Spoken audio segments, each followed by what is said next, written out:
Hi everyone, it's Sonia McDonald and I'm the CEO and founder of Leadership HQ and McDonald Inc. and also the Outstanding Leadership Awards. And today we have a remarkable leader at the Leadership Lounge.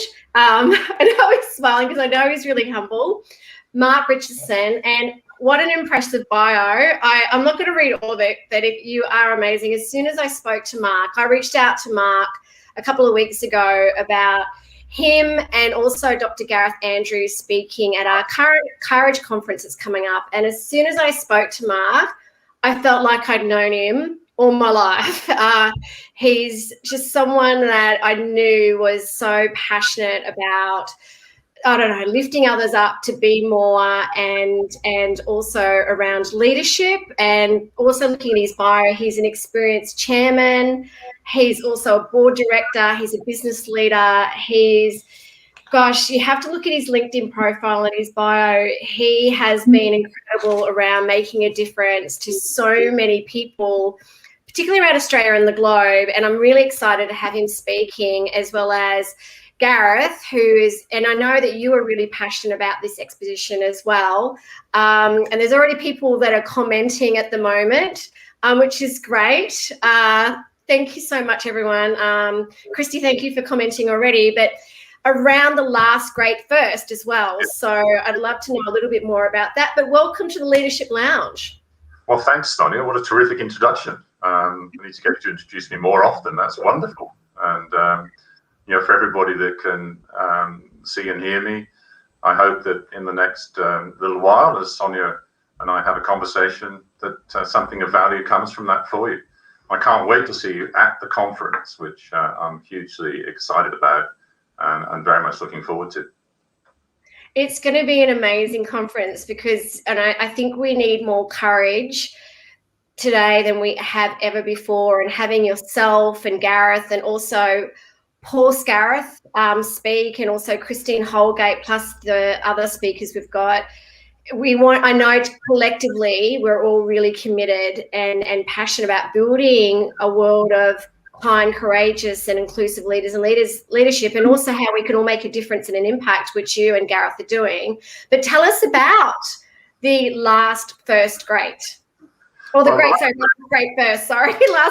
first, which I think is the most amazing name. So tell us about that. I will actually, yes. You can see in the background various books and maps of Antarctica. And Antarctica is the world's largest and driest continent. You can easily fit the whole of Australia and the whole of the United States into Antarctica. It's responsible for roughly 2/3 of the world's weather. It stretches 5,500 kilometers from one side to the other. And nobody has ever skied unsupported, from what's called the Bay of Whales and the edge of the permanent ice shelves, all the way across Antarctica by the South Pole to the Weddell Sea, which is the other side of the map that you can see behind me. And that's after 120 years of exploration. And never has Antarctica been more important to the world. Its effect on our weather patterns through climate change is going to be, and is already, very, very dramatic. So the two doctors, Dr. Gareth Andrews and Dr. Richard Stevenson, are going to take this crossing from October to February, and they'll ski 2,600 kilometers, all the while dragging a 200-kilogram sledge without any external assistance at all. And that's a fundamental part of what makes this expedition, the first such crossing. And during that crossing, they're going to collect climate data for the Antarctic Science Foundation, which will release that data for all of humanity. And they're also collecting human performance data using special technology that will be applicable for any long, cold endurance activities, including, for example, space flight. And why are we doing it? Well, there are three reasons. The first is the crossing itself, which is an extraordinarily ambitious undertaking, never been done before, and it's something that Gareth and Richard have been training for years. The second is to engage our community. And we've taken a pretty big step in that area. We're working with Scouts Australia and also Scouts New Zealand, Scouts USA, Scouts Norway, Scouts UK. And collectively, that's 50 million members worldwide. And we want to engage as many of them as we possibly can to inspire them about conservation and the effect that Antarctica has on our global climate-related activities. And the third reason, of course, is that very climate change aspect itself. You know, what a critical time it is to be aware of, you know, how we are affecting the world in a negative way, and what we have to do to change that and affect the world in a positive way. If you can hear a noise in the background, that's the council chopping down a tree outside my office window right now. And here I am talking about environmental and climate activities. So sorry about that. It's kind of ironic, isn't it? It is a bit. I'm sure they're doing a nice job of pruning it rather than chopping it down. So there we go. So someone would like to ask a question. So Jocelyn's asked, what type of leadership, so I'll put it up if you'd like, what type of leadership is required to address climate change in businesses, both large and growing businesses, and how can businesses lobby the government through their leadership to save Antarctica and our ice caps?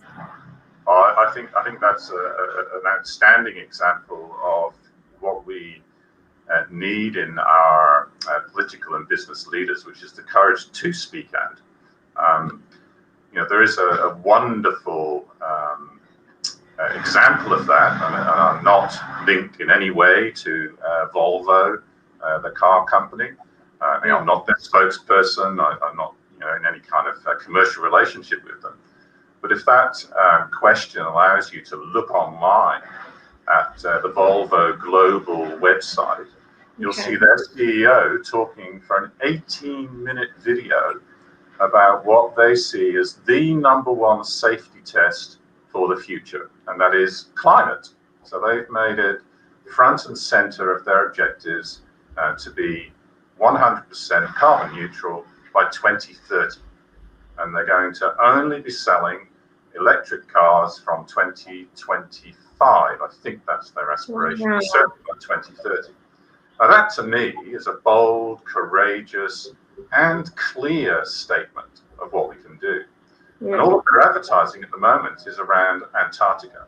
It's all about not allowing Antarctica to melt and to disappear.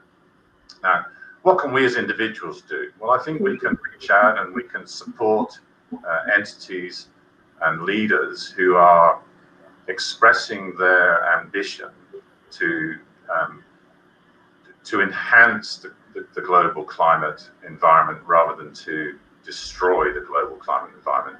And I think we need to call out those people who are not doing that. I think the absence of doing something is very bad.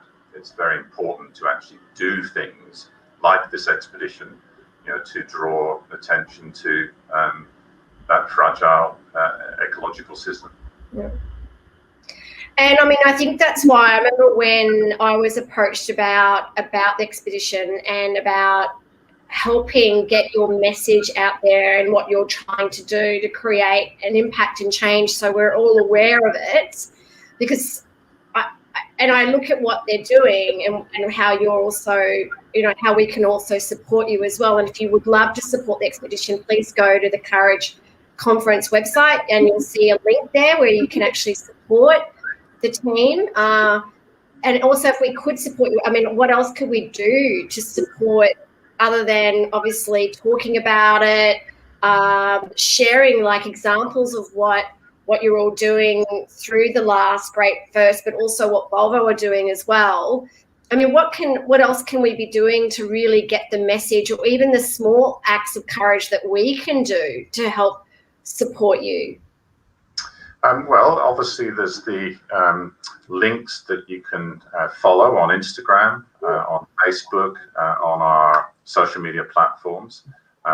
If you'd like to be more actively involved in the expedition, have a look at our Indiegogo crowdfunding campaign, which we've just launched. And you can find that easily by just Googling The Last Great Thirst. You would love to get your messages of support on the website. And I just want to make that, I want to reiterate that it's a threefold objective. You know, the effect on our community, the ability to research into climate change science and ecological and environmental science, as well as the crossing. And the two explorers are not professional explorers. You know, they're both doctors. And Dr. Gareth Andrews, who's speaking at the conference, has spent the last 14 or 15 months on the front line of the COVID-19 epidemic, actually in Wales. He went over there expecting to have 12 months reconnecting with his British family, and instead spent 12 months in highly intensive emergency care situations as an anaesthetist, looking after critically ill patients. And one of the things he's courageous enough to talk about is the effect that had on him as an individual, where literally he would be saying to people in answer to their question, which was always, will I wake up? And half the people that he had to treat didn't. So he was the last face they saw in that COVID battleground. And it's quite emotional to even talk about it here. And I've spoken about it quite a few times. But Gareth can speak about that, as well as his own family and the effect that had on them, as well as the excitement of this great expedition. I think together with Christine and Paul, you've got three wonderful speakers, each bringing different attributes to the conference. Yeah, I think this is why we are creating or driving this movement, because we need to hear stories like this. We need to hear how people are being truly courageous out there, and how we can all, no matter how big or small, make an impact or make a difference. Like the smallest words and actions can have the greatest ripple effect. And I think that listening to what Gareth is has been doing, what great leadership, what incredible leadership. I got an email from him last week, and he was so much gratitude and so much kindness in his email to me around speaking at this conference. And I was thinking, wow, I'm the one that should be showing all that. I was like, I'm the one that feels so honored to have him speak, and I'm even feeling even more honored and blessed to have him speak. So in terms of and thanks for sharing that as well. What made you get involved? What was the catalyst? What was the drive for you to get involved? Oh, look, there's a great story here, and it's beautiful to describe. For those people who don't know me, I spent 11 or 12 years at Bain & Company, building the business here. But I left Bain, way back in '99, and after a couple of years of wondering what I was going to do, actually ended up forming my own private equity firm, Woolsey Private Equity. Yeah. And that grew fairly substantially. And by the 2005, 2006, 2007 period, we started to develop a team which ended up being 12 full-time investment professionals. Along the way, Gareth Andrews had arrived in Australia and was studying medicine and started dating my wife Polly's goddaughter. So here's me building our business, and here's Gareth arriving in Australia, and subsequently he married Andrea, who's our goddaughter. And if Andrea's watching, she's a wonderful, wonderful person. They've got two beautiful children. Back in 2013, Gareth and Richard approached me and said, look, we're doing the magnetic North Pole expedition. Would you be prepared to help us in some financial capacity with that expedition? And in fact, by that stage, it was about 2016 or 17. And I said, yeah, sure, but I'm not just going to do that. You're going to have to demonstrate to my team, the Wolseley team, and that this is a worthwhile thing to do. We're not just going to give money for people to go and have a ski holiday. And so they did, and it was all about leadership and how to maintain performance under unbelievably difficult and trying circumstances, how to react to unexpected scenarios where you're the only people who can make a difference to the outcome. How to go day after day after day in the pursuit of a huge objective and not be distracted and not be taken off course. And it was a very, very successful engagement. That photograph, which you can just see of those two people, I'm trying to point there. In the red. In the red. That's actually Gareth and Richard at the magnetic North Pole, holding the Wolseley private equity flag. Now, if anybody out there wants that held at the South Pole, please get in touch. So back in 2019, Gareth came here and said, I've got something to ask you. Would you be prepared to chair this expedition, the last great first, 2,600 kilometers skiing across Antarctica from the edge of the permanent ice shelf in the Ross Sea to the edge of the permanent ice shelf on the Weddell Sea. And my reaction to him was, you must be joking. I can't ski. I don't like the cold, and I'm not paying for it. And anyway, one thing led to another, and here I am. And I now spend roughly 25 to 30 hours a week on the expedition. It's been fantastically exciting. I can't tell you how much I've learned about Antarctica. Everybody knows where it is. Everybody knows about the South Pole and the North Pole. But to actually delve into it and discover, wonderful information about Antarctica has been just a real journey. What's been probably the most wonderful or insightful learning about Antarctica?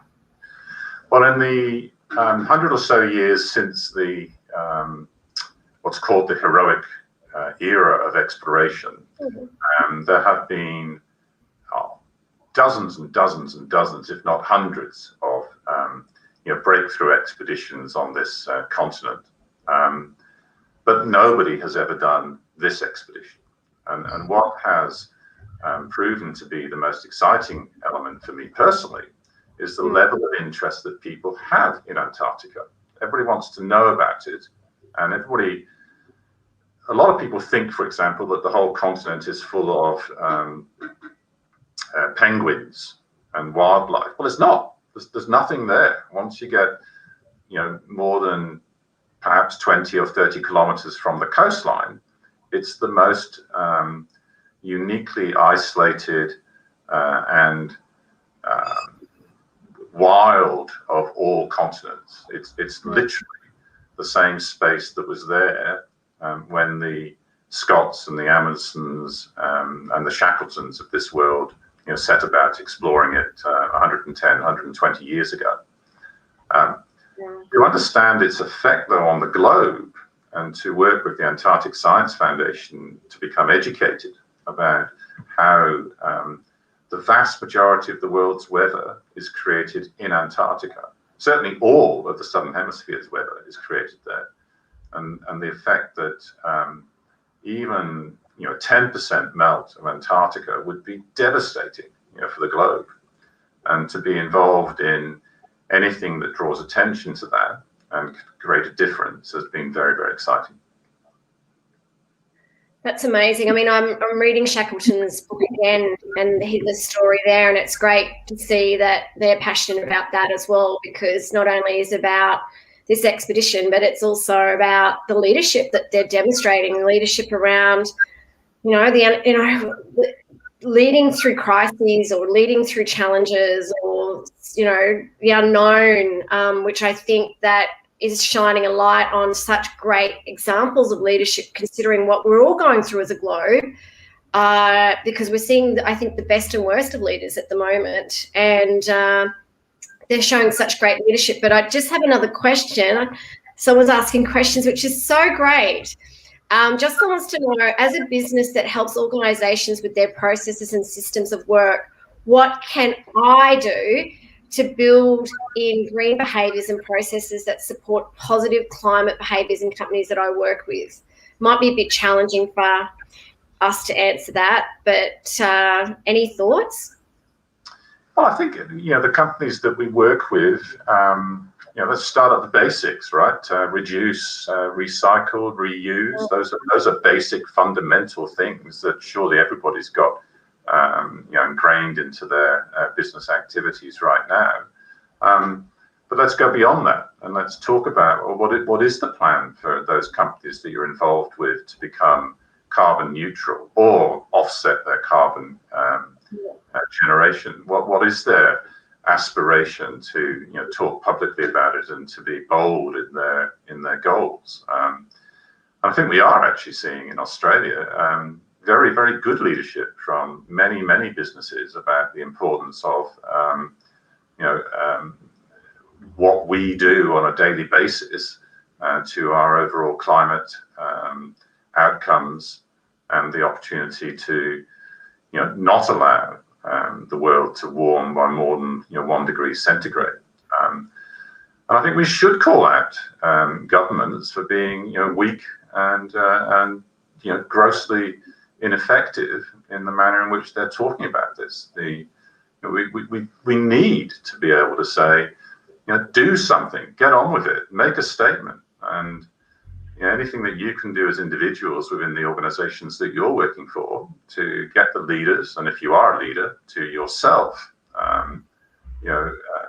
display that commentary, I think is well worth doing. And don't be frightened of it, because the vast majority of people who are thinking about these issues want to hear our leaders, describe not just the negative consequences of climate change, but what they think they can do to, support far less global warming as an outcome than would otherwise be negatively achieved.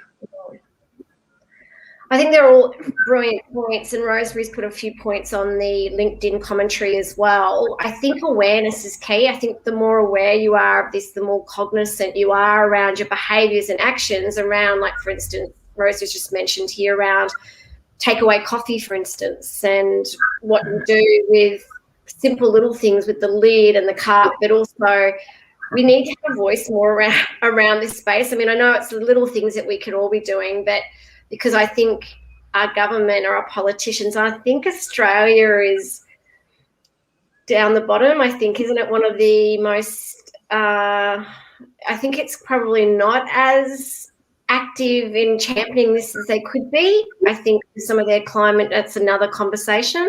But I think we need to be the change we want to see. I think that it's, again, around being aware of what you're trying to do and thinking how you can support you, but also around how we can have more of a voice around this. As you said, speak up, get involved. I think the thing is, it's up to us. It's our world, and we lead our world, so we need to be taking care of our world. So I helped create in Australia the Jane Goodall Institute way back in 2004, 2005. And Polly, my wife, became the CEO here and then was on the global board of the Jane Goodall Institute, where I was also one of Jane's supporters and advisors. And her whole point here is every little thing we do matters. And it doesn't have to be a huge goal. And you just mentioned coffee, and I like my coffee. Nowadays, I don't drink coffee after 11 o'clock in the morning, by the way, just to not have too much. But every time I forget to take my keep cup to the coffee shop, I get irritated that I've forgotten it. But then I ask for no lid on my takeaway coffee cup, and it's astonishing how people go, "Oh, you don't want a lid?" No, I don't want a lid. I don't need a plastic lid on my coffee. I'm going to drink it. Why do I need a lid? And yeah, okay, you might say that is a tiny, insignificant, inconsequential difference, but at least it's something. I'm not consuming one more piece of plastic that's going to end up, somewhere in the ecosystem. So I think we can all do things of that nature, but at the bigger level, at the leadership level, I do want to hear from bold politicians, calling out, what we should be calling out. In my area, Mossman, Zali Steggall does that very, very well. And I think she's a very brave and bold, independent politician. And I wish we had more of them. I wish we did too. I'm kind of a little bit vocal about that. And we're kind of running out a little bit of time. I could talk to you for hours, I think, on... Yeah, I'm actually going to do that from now on. I'm not going to have any... I do try to take my keep cup, but I'm the same. I sometimes forget, so I'm definitely not going to ask for the plastic now. So you've definitely made a difference there. There's a couple of other things that I just want to make a comment around. Just people have been commenting, but we don't have time. There is someone that just said, how can we get more women in top leadership roles to fund climate optimizations and crisis security? So that's, again, unfortunately, we're going to have to, unless you do want to quickly answer that, but we're running out of time. I do. Join women on boards or join chief executive women, make a stance, be bold, don't put up with any kind of behaviors which are totally inappropriate in either your political or business or social environment. Lean in. And, I was the chair of Women on Boards, or a part of Women on Boards. I've worked with them a lot, but there are quite a few such organisations, and they provide, I think, a very, very good way of overcoming what is still a prevalently ridiculous circumstance. I'm totally passionate about this. I think it's a wonderful question, and we have now reached almost 30% of women directors for the ASX 200, but beyond that, it falls into a tiny number, and it's just ridiculous. It should be 50-50. What possible rationale can there be for it not being 50-50 from, well, at least those two gender pools? Maybe there's another third gender pool, but 40-40-20 perhaps is the way to go. I so agree with you. I wish we had more leaders, and I am going to use gender males that were championing this, to be honest, because I talk to a lot of leaders and senior execs around the globe, and I'm amazed. Some of them actually say to me, what's going on with Australia?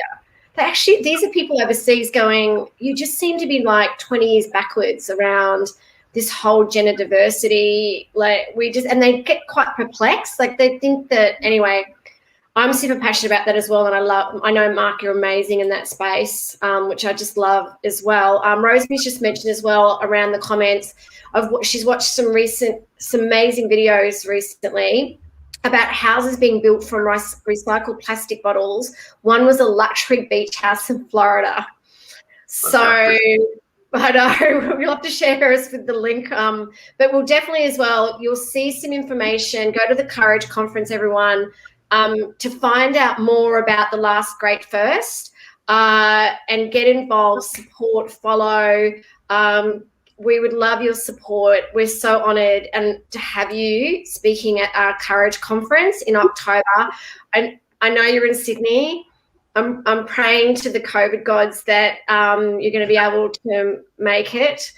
We're also live streaming the conference as well. And don't forget, we've got the Outstanding Leadership Awards, which are championing kind, courageous and inclusive leaders as well. It's happening in March next year. So please nominate. It's been such an honour. I was so excited about doing this today with you, Mark. It's been such an honour, and you just exceeded, even though my expectations were already very, very high, you exceeded them because I know how amazing you are. But is there anything else that you'd love to add before we close off this live? Look, I just want to say thank you, Sonia. It's what you're doing is fantastic, and the way that you've embraced Last Great First and the other speakers at the conference, I think it's going to be a tremendous event. I'm 100% certain we're going to get there.